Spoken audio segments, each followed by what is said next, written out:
दोस्तों, सबकी ज़िंदगी में कुछ ऐसे पल ज़रूर आता है जहाँ से ज़िंदगी बदलने लगता है। कभी कभी ये पल ज़िंदगी के बदलाव को पॉजिटिव साइड में लेके जाते हैं, कुछ पॉजिटिव चेंज आता है। और कभी कभी यही पल आपकी ज़िंदगी को तबाह करके रख देता है। और कुछ ऐसा ही हुआ है वेस्ट बंगाल के हुगली डिस्ट्रिक्ट में रहने वाले सुजॉय के साथ। सुजॉय जो एक बहुत ही हंसता खेलता हुआ, बहुत ही पॉजिटिव रहने वाला, हमेशा खुश रहने वाला बंदा, किसे पता था कि उसकी आने वाली ज़िंदगी में उसको एक मेंटल हॉस्पिटल के चारों दीवारों के बीच में गुजरना पड़ेगा। और दोस्तों, जब जब ये ब्लैक मैजिक, ये तंत्र मंत्र, ये काला जादू के बारे में जिक्र होता है ना, हमेशा बंगाल का नाम एक ना एक बार आता ही है। बट मैंने एक चीज़ नोटिस किया है कि इस टॉपिक को लेके बहुत सारे मिसकंसेप्शन है लोगों के बीच में। बट जो बहुत कम लोगों को पता है वो ये है कि ये अपने आप में एक बहुत बड़ा मिस्टीरियस सब्जेक्ट है। और दोस्तों, आज की जो कहानी है ये भी अपने आप में एक बहुत बड़ी मिस्ट्री है। जिन्होंने मुझे ये कहानी बताया है उन्होंने मुझे रिक्वेस्ट किया है कि इस कहानी का जो मेन किरदार है, जो मेन कैरेक्टर है, उनके बारे में ज़्यादा डिटेल्स शेयर करने के लिए मना किया है। अभी स्टोरी में जो हम नाम लेने वाले हैं वो सारे इमेजिनरी है।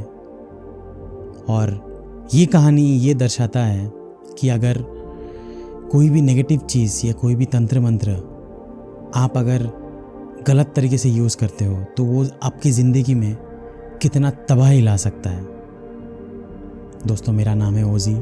मैं कहानी सुनना और सुनाना दोनों पसंद करता हूँ। और आपके पास भी अगर ऐसा कुछ कहानी है तो नीचे आने वाले मेल एड्रेस पे आप भेज सकते हो। क्या पता अगला कहानी आपका हो इस चैनल में। अभी के लिए स्वागत है आपका दोस्तों।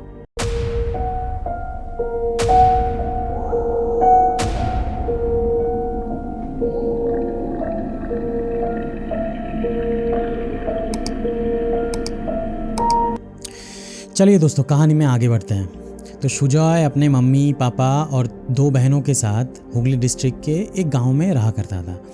इसको अभी 1 साल हुआ था, नया नया जॉब लगा था। और उसके पापा का जो पेंशन था उससे इन 5 की ज़िंदगी बड़ी खुशहाल चल रही थी। बट एक प्रॉब्लम था कि ये दोनों बेटियों की शादी कराने के लिए बहुत सारे रिश्ते आ रहे थे। बट एक भी रिश्ता फाइनल नहीं हो रहा था, कहीं ना कहीं जाके टूट रहा था रिश्ते। और ये सिलसिला 1 साल तक चल रहा था। अब घर वाले सारे परेशान थे और साथ साथ मम्मी भी बहुत परेशान थी। अब इसके मम्मी को आदत था, इनके गांव के आउटस्कर्ट्स में गंगा नदी बहती थी और वहाँ पे एक मंदिर हुआ करता था काली माता का। तो उस मंदिर में जाने की आदत थी। अब उस मंदिर में एक बाबा बैठा करता था, तो उस बाबा के पास ये जाती थी और इनको बहुत मानती थी। अब इन्होंने बाबा के पास गए और जाके उनको पूछा कि बाबा ऐसा ऐसा प्रॉब्लम है। तो उन्होंने बताया कि देखो, एक इशू जो मुझे लग रहा है वो ये है कि तुम्हारी बेटे का शादी करा दो। अगर बेटे का शादी हो गया तो एक बाधा है जो कट जाएगा और आगे भी चीज़ें स्मूथ चलेगी। अब ये बाबा को बहुत मानते थे तो इन्होंने देरी नहीं किया। इन्होंने आके सुजॉय के लिए लड़की देखी और 3 महीने के अंदर ही शादी हो गया था। अब Sujoy on the other hand, उसको शादी करने का मन नहीं था। उसको कुछ ऐसा था कि मुझे और ज़िंदगी जीना है। बट फैमिली के प्रेशर में आके, और क्योंकि उसने हमेशा से मम्मी का बात सुनते आया है, तो उसको शादी करना पड़ा। शादी के टाइम पे या शादी के बाद भी बोलो, थोड़ा तो नाखुश था वो। बट जैसे जैसे टाइम बीतता गया सब कुछ सही होने लगा उसके और पल्लवी के बीच में। पल्लवी, जो उसकी वाइफ का नाम है, पल्लवी एक बहुत ही समझदार लड़की थी। उसको पता था कि ऐसे फैमिली में कैसे सब कुछ मैनेज करते हैं और वो सब कुछ मैनेज करके ही चल रही थी। हाँ, कभी कभार सासू माँ के साथ थोड़ा नोक झोंक होता रहता था, बट क्या करें, लाइफ तो ऐसे ही चलता है। अब इसकी यही नेचर की वजह से ये धीरे धीरे सुजॉय के मन में जगह कर रहा था। बट ये बात कहीं ना कहीं सुजॉय की मम्मी और उसकी बहनों को पसंद नहीं आ रहा था और इसी के चलते थोड़ा बहुत हेट्रेड भी उनके मन में आ रहा था पल्लवी को लेके। बट सुजॉय की मम्मी और उसकी बहनों को ये नहीं पता था कि ये हेट्रेड उनको कहाँ लेके जाएगा और किस हद तक लेके जाएगा। अब सितंबर अक्टूबर का महीना था। इस टाइम पे बंगाल का माहौल बहुत शानदार रहता है। जगह जगह पैंडल्स होता है और इस टाइम पे पल्लवी ने पूरा दुर्गा पूजा शुजा के मम्मी पापा, शुजा के फैमिली के साथ स्पेंड किया। और दुर्गा पूजा के बाद दोस्तों एक और पूजा होता है, लक्ष्मी पूजा। ये सबके घर पे होता है। तो ये लक्ष्मी पूजा होने के बाद पल्लवी को मन था कि वो मम्मी के पास जाए, अपनी मम्मी के पास, क्योंकि वहाँ पे जो काली पूजा होता है उसके एरिया में वो बहुत शानदार होता है और उसको वहाँ जाना था। बट ये बात शुजा की मम्मी को पसंद नहीं था, क्योंकि शुजा की मम्मी ये चाह रही थी कि पहली काली पूजा है बहू का और वो यहाँ पे बिताए। तो इस बात पे थोड़ा नोक झोंक करके, थोड़ा झगड़ा ही करके बोलो, पल्लवी आ गई अपने मम्मी के पास।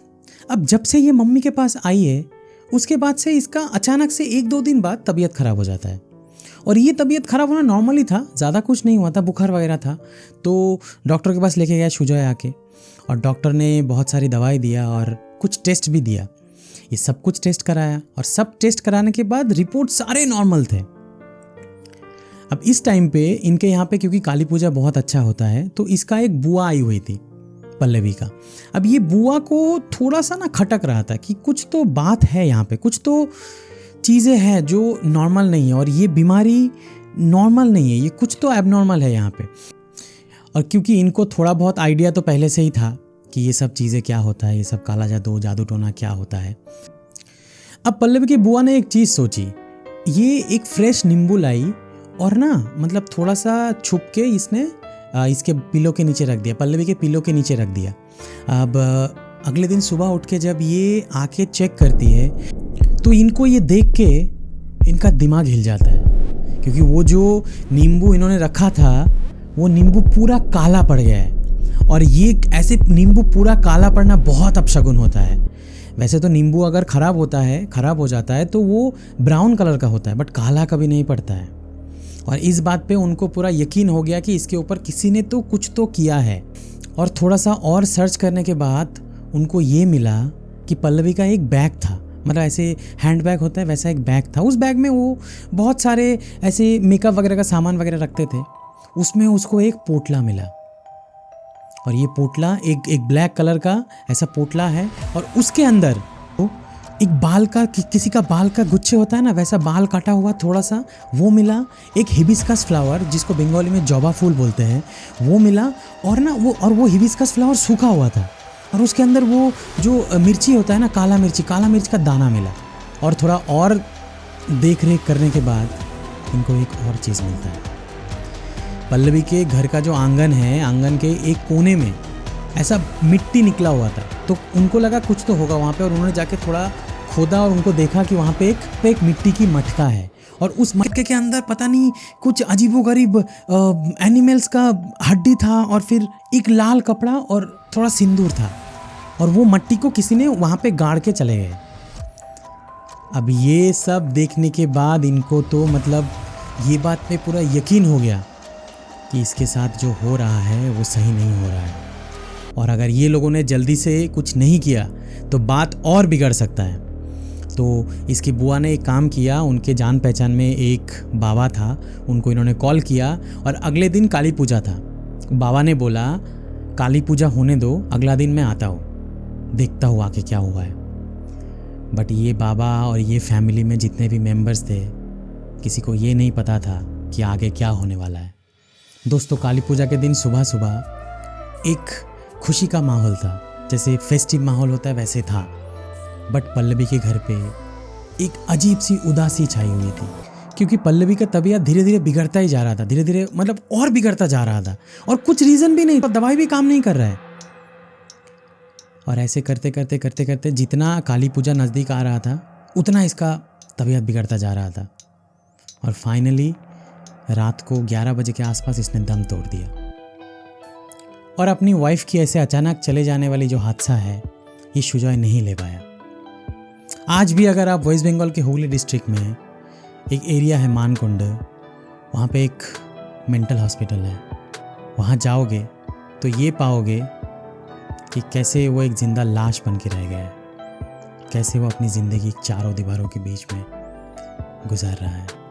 दोस्तों, ये कहानी मुझे पल्लवी के बुआ से मिला है, और पल्लवी के बुआ को मैं पर्सनली जानता हूँ। उनको ये लगता है कि ये शायद सुजॉय के फैमिली की तरफ से किया हुआ कुछ है, बट क्योंकि कोई ठोस सबूत नहीं मिला था तो आज भी ये कहानी एक मिस्ट्री बन के रह गया है। तो यही है दोस्तों आज की कहानी। अगर आपको ये कहानी अच्छा लगे तो एक लाइक ज़रूर कर देना और अपने दोस्तों के साथ शेयर ज़रूर करना, और आगे आने वाले ऐसे वीडियोस के लिए इस चैनल को सब्सक्राइब ज़रूर कर देना, और मेरे वीडियोस के नोटिफिकेशन के लिए एक मंदिर की घंटी समझ के नोटिफिकेशन बेल को भी दबा देना, क्योंकि भगवान ही है जो ऐसे शक्तियों से आपको रक्षा करता है। चलिए आने वाले नेक्स्ट वीडियो तक खुश रहिए। शब्बा खैर।